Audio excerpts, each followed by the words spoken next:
বাঙালি জাতির ইতিহাসে কয়েকটি সাল খুব গুরুত্বপূর্ণ। 1940 সাল, 1946 সাল, 1947 সাল, 1952 সাল, 1969 সাল, 70 সাল, 71 সাল, 75 সাল, 1989 সাল এবং সর্বশেষে 2024 সাল। এর মধ্যে সবচেয়ে গুরুত্বপূর্ণ মনে হয় আমার কাছে 2024 সাল। কেন? বৈষম্য বিরোধী ছাত্র আন্দোলন তারা 2024 সালের জুলাই মাসে সংগ্রাম করেছে, আন্দোলন করেছে এবং সেটার সফলতা পেয়েছে 5ই অগাস্ট 2024, যেদিন তারা স্বৈর শাসকের পতন ঘটিয়েছে, স্বৈরতন্ত্রের পতন ঘটিয়েছে। বৈষম্য বিরোধী ছাত্র আন্দোলনের নেতারা এটাকে বিপ্লব বলছে। বিপ্লব মানে কি? সব উলট পালট করে দেওয়া, কিন্তু এখনও উলট পালট কিছুই হয় নাই। বৈষম্য বিরোধী ছাত্র আন্দোলনের নেতাদের কাছ থেকে যারা শুনেছি তারা বলছে, আমরা সমাজের সংস্কার চাই এবং দেশকে বিনির্মাণ করতে চাই। কিন্তু সংস্কার এবং বিনির্মাণের জন্য কোনো রূপরেখা তাদের কাছ থেকে পাওয়া যায়নি। সমাজে যারা অন্য জায়গায় বিচরণ করছেন, আম জনতা, রাজনৈতিক দল, পেশাজীবী, তারা মনে করছেন যে যে শাসনতন্ত্র বর্তমানে বিলুপ্ত আছে সেটাকে কিছু সংশোধন, সংযোজন, পরিবর্ধন করলেই সংস্কার হয়ে যাবে। এতে কিন্তু বৈষম্য বিরোধী ছাত্র আন্দোলনের নেতারা রাজি নন। তারা মনে করছেন যে বিলুপ্ত শাসনতন্ত্র যদি পুনর্জীবিত করা হয় সংশোধন আকারে, তাহলে যে নির্বাচন হবে সেই নির্বাচনের মাধ্যমে যে নেতা তৈরি হবে সে ভবিষ্যতে ওই এক নায়কত্বেরই আরেকবার প্রতিফলন ঘটাবে। হয়তো সময়ের পরিবর্তনে সেই এক নায়কত্ব আবার স্বৈরতন্ত্রের ধারণা নিতে পারে, রূপ নিতে পারে। সেই জন্যই হয়তো তার বিরুদ্ধে করেছে। আমি গত 3-4 মাসে ভেবেচিন্তে সংস্কার করার জন্য কি কি প্রয়োজন, কিভাবে করা যা সম্ভব হলে মনে হয় সেটার একটা রূপরেখা দাঁড়ে করিয়েছি এবং একটা বইও লিখেছি। বইটার নাম হচ্ছে দেশপ্রেম থেকে তৈরি করা একটি গঠনতন্ত্র। এটা ইংরেজি করেছি এ ড্রাফট কনস্টিটিউশন অফ বাংলাদেশ। বইটা পুরোটা ইংরেজিতে লেখা। এর কিছু সারাংশ আমি আজকে তুলে ধরছি। সংস্কারের মূল উদ্দেশ্য হচ্ছে জাতির রন্ধ্রে রন্ধ্রে যে দুর্নীতি সেটাকে মূলোৎপাটন করা। সেটা একেবারেই অসম্ভব কিছু না, তবে একেবারে সম্পূর্ণভাবে মূলোৎপাটন করা হয়তো সম্ভব হবে না। ধীরে ধীরে ধীরে ধীরে সমাজকে আগিয়ে নিতে হবে। ছাত্র আন্দোলনের কিছু নেতা হয়তো মনে মনে ভাবছেন যে দেশে ইসলামিক শাসনতন্ত্র প্রবর্তন করলে এই দেশে দুর্নীতি সম্পূর্ণভাবে নির্মূল হয়ে যাবে। কিন্তু আমার মনে হয় বাংলাদেশের সাধারণ জনগণ এটা বিশ্বাস করে না। গ্রামের আম জনতা তারা গত 70 বছরে যে শিক্ষা ব্যবস্থার মাধ্যমে তাদের ছেলেমেয়েদের পড়াশোনা করেছে, তাতে ইসলামী শিক্ষা ব্যবস্থার প্রভাব খুব কম। মাদ্রাসা শিক্ষা ব্যবস্থা, আলিয়া মাদ্রাসা শিক্ষা ব্যবস্থা, এর প্রভাব আমাদের সমাজে খুব কম। ব্যক্তিগতভাবে যে কয়েকজন আছেন তারা ব্যক্তিগতভাবে দুর্নীতিগ্রস্ত হন নাই, নিজেদেরকে দুর্নীতিমুক্ত রেখেছেন এইটাই। কিন্তু সমাজ সামগ্রিকভাবে দুর্নীতিগ্রস্ত হয় নাই, বরঞ্চ দিনে দিনে গত ৭০ বছরে ক্রমবর্ধমান হারে দুর্নীতির হার বেড়ে গেছে। এর চূড়ান্ত প্রকাশ গত বছর হয়ে গেছে। দেশ থেকে অনেক অনেক টাকা বিদেশে চলে গেছে। এর চেয়ে দুর্নীতির চরম বিকাশ আর কীভাবে হতে পারে?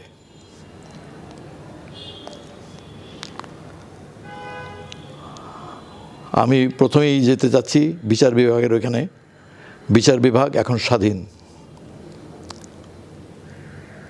তাদের এই পেশায় অন্য কোনো পেশাজীবী, কোনো প্রকৌশলী, কোনো চিকিৎসক বা কোনো সমাজবিজ্ঞানী এখানে অংশ নিতে পারে না।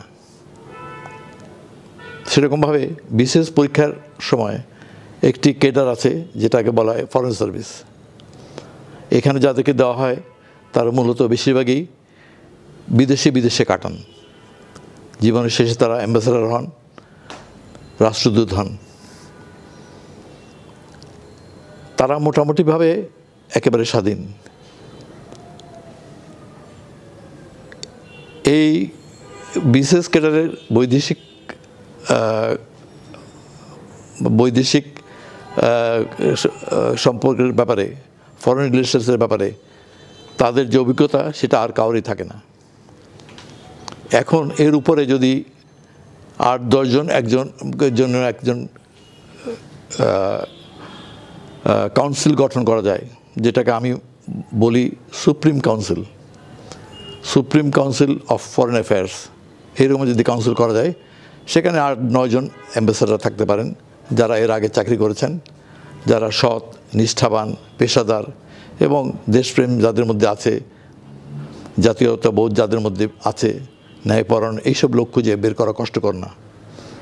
তাদের কাছে যদি সম্পূর্ণ দায়িত্ব দেওয়া যায়, আমার বিশ্বাস এই ব্যাপারে তারা স্বাধীনভাবে কাজ করবেন এবং কোনো সরকার তাদেরকে প্রভাবিত করতে পারবে না। সরকার যদি তাদেরকে গাইডলাইন দেয় যে এইভাবে আমরা দেশ চালাতে চাই, তারা ওইভাবেই চালাবেন। এরপরে আসা যাক জনগণের জন্যে স্বাস্থ্য খাত। জনগণের স্বাস্থ্য উন্নতির জন্যে, স্বাস্থ্য রক্ষার জন্যে একটি সুপ্রিম কাউন্সিল ফর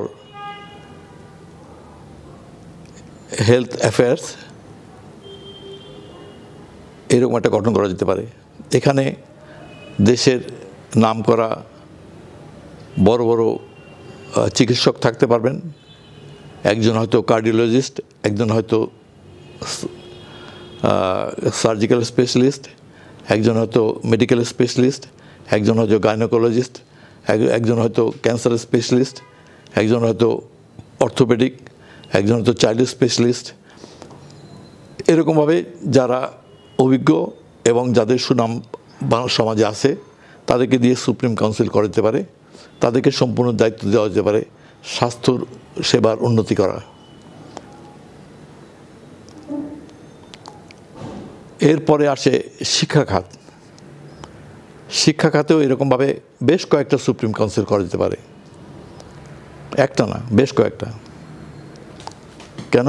কারণ শিক্ষা খাত একটা বিরাট খাত। এখানে প্রাইমারি সেকশন একটা আছে, প্রাইমারি এডুকেশন একটা আছে, এরপরে সেকেন্ডারি এডুকেশন আছে, তারপরে টার্সিয়ারি এডুকেশন অথবা ইউনিভার্সিটি এডুকেশন আছে। প্রাইমারি এডুকেশনের জন্য একটি supreme council for primary education করা যেতে পারে। সেখানেও বিশ্ববিদ্যালয়ের প্রফেসর এবং যারা এই শিশুদের ব্যাপারে, জ্ঞানের ব্যাপারে, শিশুদের জ্ঞান দানের ব্যাপারে যারা অভিজ্ঞ এবং যারা বিশেষজ্ঞ, তাদেরকে এখানে নিয়োগ দিতে পারে। এখানেও ৮-৯ জন থাকতে পারে। এরপরে আমি মনে করছি আরেকটা হতে পারে supreme council for secondary education. সেখানে একই রকমভাবে ৮-৯ জন অভিজ্ঞ প্রফেসর, বিশ্ববিদ্যালয়ের প্রফেসর এবং বিশেষজ্ঞ দিয়ে এই সুপ্রিম কাউন্সিল করা যেতে পারে। তাদেরকে সম্পূর্ণ দায়িত্ব দিলে তারা কাজটা নিশ্চিত করতে পারবে। এরপরে আসবে education, supreme council for religious education. মানে হচ্ছে যে আমাদের যে দেশে ধর্মীয় শিক্ষা ব্যবস্থা আছে সেটাকে সম্পূর্ণভাবে ঢেলে সাজিয়ে আন্তর্জাতিক মানে উন্নত করার জন্য যদি প্রচেষ্টা চালানো হয়, তার সেখানেও supreme council for religious education করা যেতে পারে। সেখানেও বেশ কয়েকজন লোক থাকবেন, বিশেষজ্ঞ থাকবেন, যারা এই ব্যাপারে অভিজ্ঞ, যারা জ্ঞানী গুণী, যাদেরকে সবাই সম্মান করে। বিশ্ববিদ্যালয়ের প্রফেসর তাদের মধ্যে থাকবেন এবং দেশের আলেমা ওলেমা যা আছেন বড় বড় ধর্মীয় বিষয়ে অভিজ্ঞ এবং অনেক জ্ঞানী, তাদেরকে এই কমিটিতে সবাই কাউন্সিলে রাখা যেতে পারে। এরপরে আসবে supreme council for technical education বা engineering education. Supreme council for engineering এডুকেশনে বিশ্ববিদ্যালয়ের প্রফেসররা থাকবেন। বিভিন্ন ডিপার্টমেন্ট থেকে একজন করে নিয়ে 8-9 জন একটা কমিটি করা যেতে পারে। তারা ঠিক করবেন শিক্ষা ব্যবস্থা কীভাবে হবে। তারপরে থাকবে supreme council for general education. সেখানে প্রধানত ঢাকা বিশ্ববিদ্যালয়ের যারা অভিজ্ঞ প্রবীণ এবং প্রফেসর আছেন তারা থাকবেন। অন্য বিশ্ববিদ্যালয় থেকেও কয়েকজন থাকবেন, বিশেষত সমাজবিজ্ঞানের লোক, অর্থনীতির বিভাগের লোক, তারপরে সমাজ কল্যাণের ব্যাপারে যারা আছেন, political science, public administration, psychology, physics, chemistry, mathematics, এইসব সাবজেক্টের একজন করে নিয়ে 8-9 জনের একটা সুপ্রিম কাউন্সিল গঠন করা যেতে পারে, যারা বিশ্ববিদ্যালয়ের শিক্ষা ব্যবস্থা কীরকম হবে সেটা প্ল্যান করবেন, বাস্তবায়ন করবেন এবং সমস্ত ব্যবস্থা গ্রহণ করবেন। এই তো গেল শিক্ষা ব্যবস্থার কথা। শিক্ষিত হয়ে শিক্ষিত জনগণ কী করবে, এর প্রায়োরিটির ব্যাপার আছে।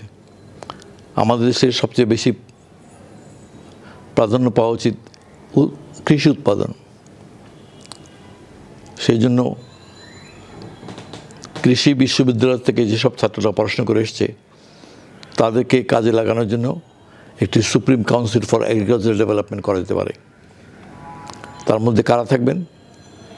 বিশ্ববিদ্যালয়ের এইসব ব্যাপারে শিক্ষা প্রদানকারী শিক্ষকগণ, যেরকম ধান গবেষণার জন্য যারা জড়িত তাদের মধ্য থেকে একজন প্রফেসর,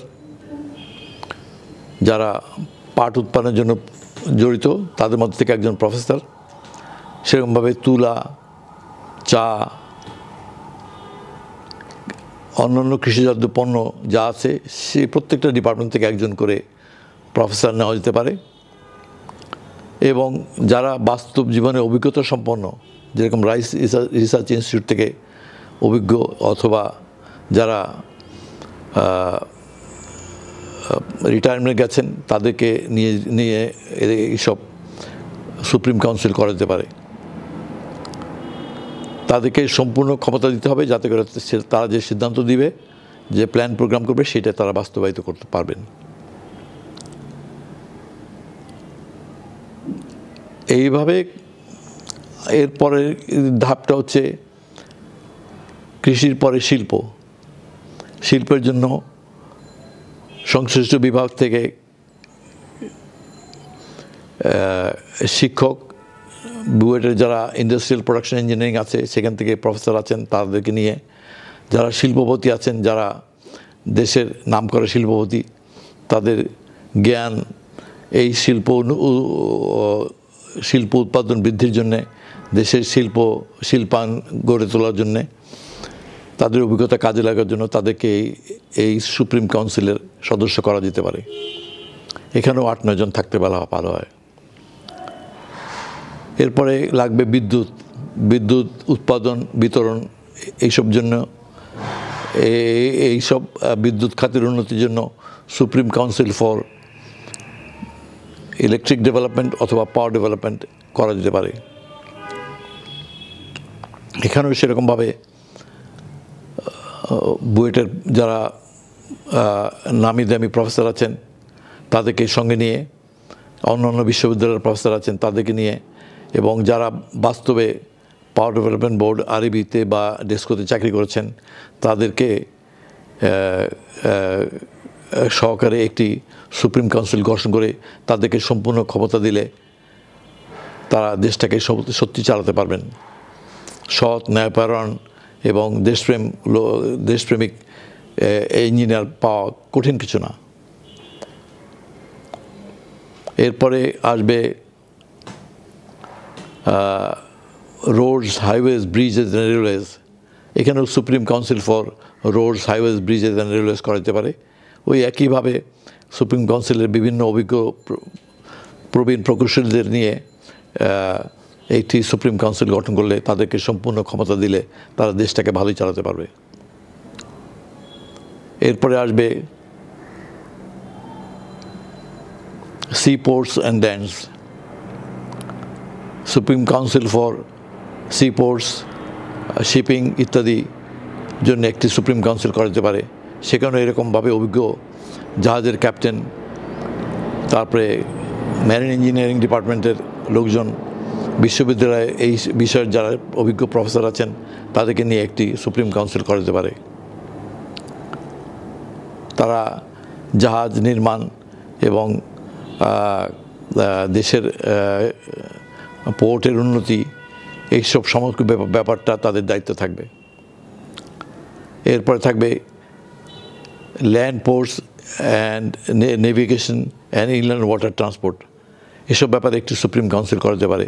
সেই একইভাবে অভিজ্ঞ লোক দিয়ে, নেভাল আর্কিটেক্ট যারা আছেন তাদেরকে দিয়ে এবং প্রফেসরদের দিয়ে এবং বাইরে যারা সুনাম অর্জন করেছেন সেরকম কয়েকজন নামি দামি লোককে এই সুপ্রিম কাউন্সিল গঠন করা যেতে পারে। তাদেরকে সম্পূর্ণ ক্ষমতা দিতে হবে, তারা যেসব সিদ্ধান্ত নেবেন সেটা তারা বাস্তবায়িত করবেন। এরপরে আসবে সিভিল এভিয়েশন, এয়ারপোর্টস অ্যান্ড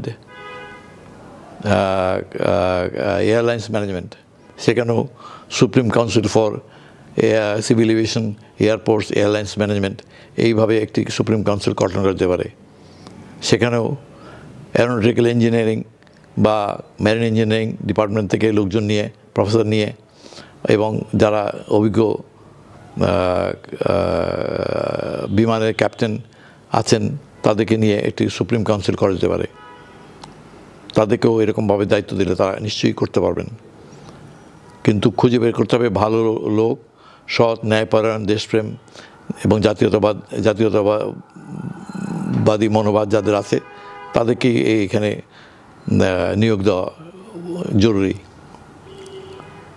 এরপরে আসবে পরিবেশ, এনভায়রনমেন্ট, রিভার এবং ফরেস্ট, এগুলোর জন্য একটি সুপ্রিম কাউন্সিল করতে পারে, supreme council for environmental protection etcetera.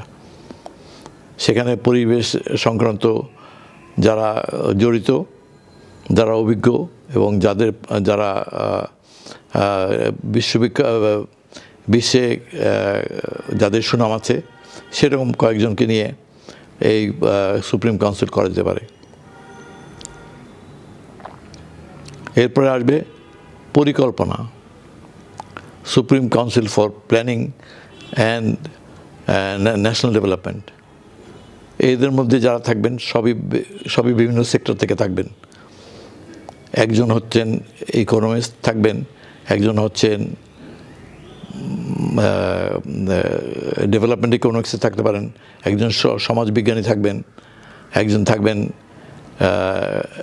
পাওয়ার সেক্টরে, একজন থাকবেন, একজন এভিয়েশন ডিপার্টমেন্টে একজন থাকবেন, একজন এরকমভাবে বিভিন্ন ডিপার্টমেন্ট থেকে একজন করে প্রফেসর অথবা অভিজ্ঞ একজন লোক জনবল নিয়ে তাদেরকে এই supreme council of national planning করা যেতে পারে। এরপরে থাকবেন supreme council for economics, finance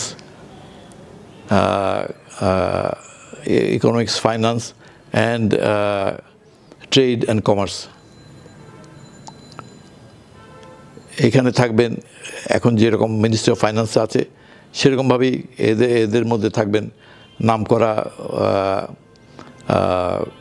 অর্থনীতিবিদ এবং ডেভেলপমেন্ট ইকোনমিক্সে যারা আছেন তারা থাকবেন, একজন MBA থাকবেন, একজন চার্টার্ড অ্যাকাউন্ট্যান্ট থাকবেন, একজন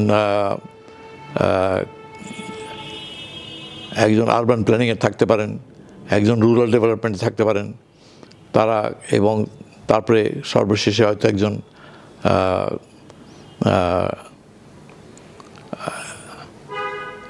বেশ কয়েকজন অর্থনীতিবিদও থাকতে পারেন। তাদের দায়িত্ব হবে কীভাবে অর্থ সংগ্রহ করা হবে এবং সমস্ত যেসব এর আগে যেসব খাতগুলো বললাম সেখানে অর্থের যোগান দেওয়া হবে, এবং তারা হয়তো প্ল্যানিং কমিশনের সঙ্গে একসঙ্গে বসে দেশটাকে কিভাবে আগিয়ে নেওয়া যায় সেই ব্যবস্থা করবেন। আমরা এখন যে প্রথায় জাতীয় পরিষদের নির্বাচন করি, তাতে জনগণ ভোট দেয়, তারপরে একজন সদস্য হয়, প্রায় 300 জন সদস্য হয়, তারপরে তারা একজন নির্বাচিত প্রতিনিধি বানায়, যাকে লিডার অফ দ্য হাউস বলা হয়। উনি প্রধানমন্ত্রী হন, তারপর উনি একজন রাষ্ট্রপতি নির্বাচন করেন। মূলত এর আগের গঠনতন্ত্রে যা ছিল তাতে একজন প্রধানমন্ত্রীর কাছেই সমস্ত ক্ষমতা ঘুরে ফিরে আসতো, উনি একনায়ক হয়ে যেতেন। পরবর্তীকালে সময়ের সাথে সাথে এই একনায়কত্ব স্বৈরতন্ত্রে পরিণত হতো। এটাকে বদলানোর চিন্তাধারা সাধারণত কেউ থাকে না, অন্যভাবে কেউ চিন্তাই করতে পারে না। আমার কাছে মনে হচ্ছে এই নতুন একটা আইডিয়া দেওয়া যেতে পারে, যেটা গ্রহণ করলে হয়তো জনগণের উপকার হবে। উপকার মানে জনগণের ক্ষমতা জনগণের কাছে থাকা। এই জন্য আমি চিন্তা করছি যে প্রত্যেকটা ডিস্ট্রিক্টে 2 জন করে মেয়র থাকবেন, একজন মহিলা, একজন পুরুষ। তাদের একটা নির্বাচনের অংশগ্রহণের জন্য কতগুলো যোগ্যতা থাকা বাঞ্ছনীয়। আমার মনে হয় একেবারে সর্বনিম্ন শিক্ষা যোগ্যতা থাকা উচিত, গ্র্যাজুয়েট। বাংলাদেশে প্রত্যেকটা গ্রামে, প্রত্যন্ত অঞ্চলেও একটা করে গ্র্যাজুয়েট পাওয়া যায়। কেউ ইঞ্জিনিয়ার হতে পারে, কেউ ডাক্তার হতে পারে, কে বিশ্ববিদ্যালয়ের ডিগ্রিধারী হতে পারে। সেরকম একটা মিনিমাম যোগ্যতা থাকতে হবে। তারপরে যেহেতু ইদানিংকালে ছাত্র জনতার আন্দোলনে সবাই বলছে আমরাই দেশ চালাতে চাই, আমরাই দেশ গঠন করতে চাই, তাহলে তাদেরকে ক্ষমতা দেওয়া যেতে পারে। তারা যে আমাদের চেয়ে খারাপ চিন্তা করে তা তো না। এটা ভুল ধারণা যে তাদের অভিজ্ঞতা নাই এবং তারা আমাদের চেয়ে বোঝে না, এটা ঠিক না। গণ আন্দোলনের সময় আমরা ঢাকা বিশ্ববিদ্যালয় চত্বরে ছাত্রীদের যেসব বক্তব্য দেখেছি তাতে আমি অভিভূত হয়ে গেছি। তারা বিশ্ব নিয়ে চিন্তা করে, শুধু বাংলাদেশ নিয়ে চিন্তা করে না। বাংলাদেশকে পৃথিবীতে কোথায় স্থান দিবে সেই চিন্তা তারা করে। সুতরাং তাদেরকে দেশের সংসদে জায়গা দিলে তো আমাদের কোনো চিন্তা থাকার কথা না। ওই মহিলা মেয়র শুধু মহিলাদের দিয়ে নির্বাচিত হবেন, ওই পুরুষ মেয়র শুধু পুরুষদের দিয়ে নির্বাচিত হবেন। তাইলে প্রত্যেকটা ডিস্ট্রিক্টে যদি 2 জন মেয়র থাকে, তাইলে মোটমাট সংখ্যা দাঁড়াবে প্রায় 140 থেকে 150 জনের মধ্যে। এরা একই সঙ্গে পার্লামেন্টের মেম্বার দায়িত্ব পালন করবেন, একই দিনে একই ভোট, মেয়রের ভোট এবং পার্লামেন্ট মেম্বারের সঙ্গে। আমি এই পার্লামেন্টের নাম দিয়েছি assembly of people's voice, APV, assembly of people's voice. এই 150 জন সংসদে বসবেন, অ্যাসেম্বলিতে বসবেন, যেহেতু অ্যাসেম্বলি বলছি, অ্যাসেম্বলি অফ পিপলস ভয়েস, অ্যাসেম্বলিতে বসবেন এবং একই সঙ্গে এর আগে যেসব সুপ্রিম কাউন্সিল গঠন করেছিলাম, যেটা আমি চিন্তা দিয়েছিলাম গঠন করার জন্যে, সেই সুপ্রিম কাউন্সিলের প্রায় 150 জন, সব মিলে 150 জন হবে। এরাও পার্লামেন্টে বা অ্যাসেম্বলিতে বসবেন।